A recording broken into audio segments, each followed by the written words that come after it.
On that point, Mr. President, Sen. Padilla would like to deliver a manifestation regarding the contrasona of Senator Alan Sen. Pia Cayetano. I move that he be recognized. We recognize the gentleman from Nueva Ecija, Senator Robin Padilla. Maraming salamat po, Ginoong Pangulo, at sa ating pong pinunong mayorya.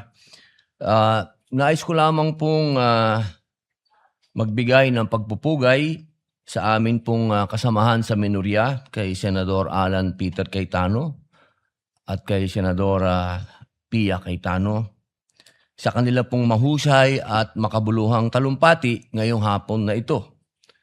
At ako po ay nagpupugay din sa atin pong kasama sa mayorya kay Senator Risa Hontiveros na nandito po at nakinig sa atin na minorya. Maraming salamat po.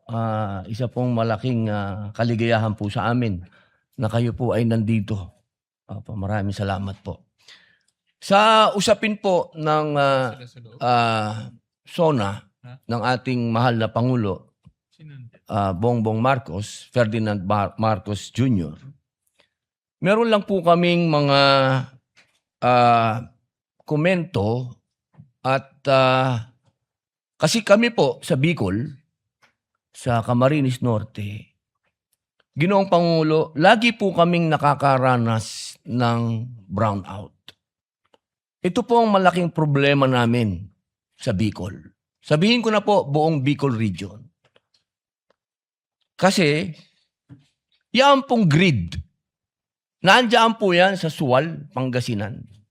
Doon po nanggagaling ang energy, ang kuryente. Binabato po yan, dadaan sa maraming lugar bago makarating sa amin sa Bicol.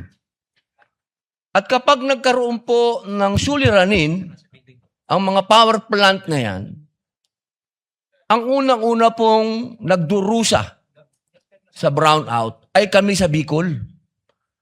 Kasi hindi naman po ma-afford ng mga namumuno sa atin na ang Calabarzon ang i-brownout nila dahil nandun lahat ang industrial cities and masasabi natin nandun ang industriya. Kaya doon sa baryo, lagi ang brownout. Ang hinihingi po sana namin, total napag-usapan na yung sinasabing system loss, bakit hindi po sana bigyan ng solusyon kung ano yung kailangan namin sa malalayong lugar? Bakit hindi po kami payagan na magkaroon ng otonomiya na bigyan kami ng kapangyarihan sa malalayong lugar katulad ng pag-decentralize o pag-devolve ng ilang aspeto ng energy development. Katulad po sa aming Camarines Norte, pwede naman kami sanang pahintulutan na magtayo na lang kami doon ng sarili naming power plant dahil ang kailangan namin 100 megawatts para hindi na po kami nagsasuffer dyan sa systems loss. Kasi isipin nyo po yun, Ginoong Pangulo, babato yan. Ang layo ng bato. Nasaan po yun? Kumbaga, bago dumating sa amin yun, ang dami ng systems loss. Kaya sana po, magkaroon po din ng programa tayo o ng mga panukala na magkaroon na po ng otonomiya ang mga malayong lalawigan na kami na magtayo ng aming power plant at sana po nakikiusap kami na yung hinihingi naman ng gobyerno na mga tinatawag nilang requirements, wag paikliin naman po nila. Paiksiin naman po nila. 2014 pa po ng Camarines Norte nilalakad magkaroon ng power plant doon. 2026 na hanggang ngayon, hindi pa rin po kami tapos sa requirement. Ito po yung mga masasabi po natin, Ginoong Pangulo, na pangmatagalan yung mga totoong solusyon na pwede po sana nating tignan. Ngayon po, isa pa po, napag-usapan po yung napakaganda pong plano, yung rocket. Ako po'y natutuwa dyan dahil nung bata ako, Ako din po ay tagahanga nung lumanding ang rocket sa moon, yung mga ganyan, yung ito pong kailan lang, umikot yung...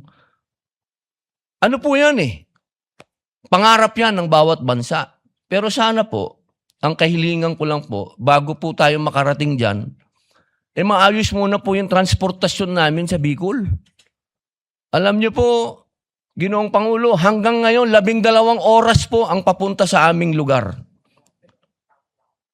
Yung pong train, buti pa po nung bata ako, may train kami papuntang Bicol. Ngayon po, wala na po kaming pag-asa yatang magkaroon na ng train.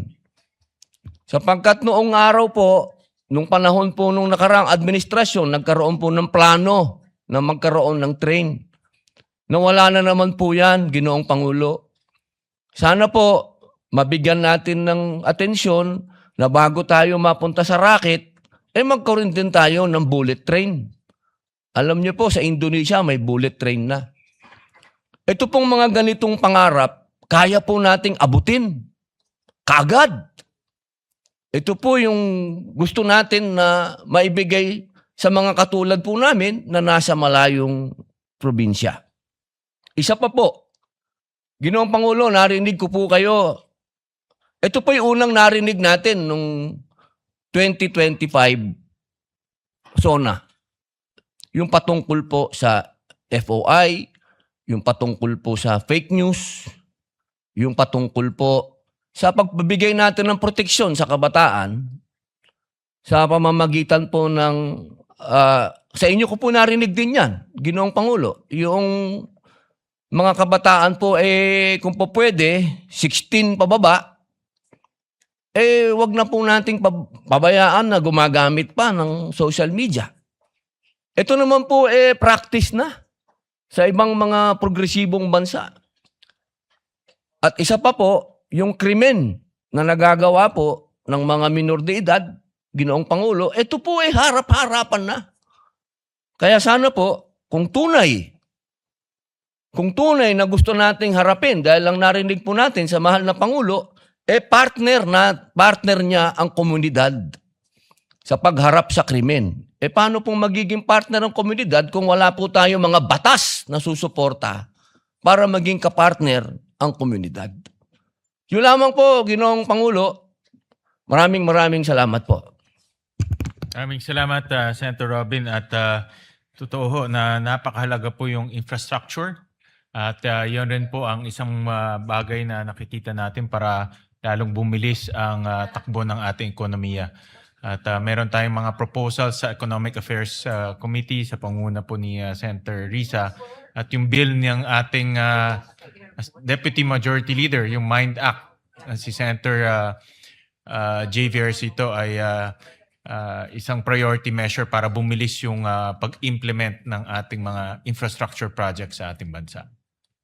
Yes, Mr. President, I would like to thank also the Senate President for mentioning the MIND Act, the Master Plan for Infrastructure and National Development, in your opening speech yesterday. And likewise, our distinguished colleague, Senator Risa Ontiveros, for finally giving priority to this very important measure.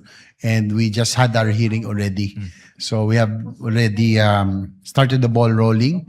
So all of these concerns that were brought up here in the Senate by our distinguished members of the minority, because I'm just proud that here in the Senate, we really cross party lines, especially when it comes to national interest. So hopefully we will be able to pass this very important measure by the end of the year.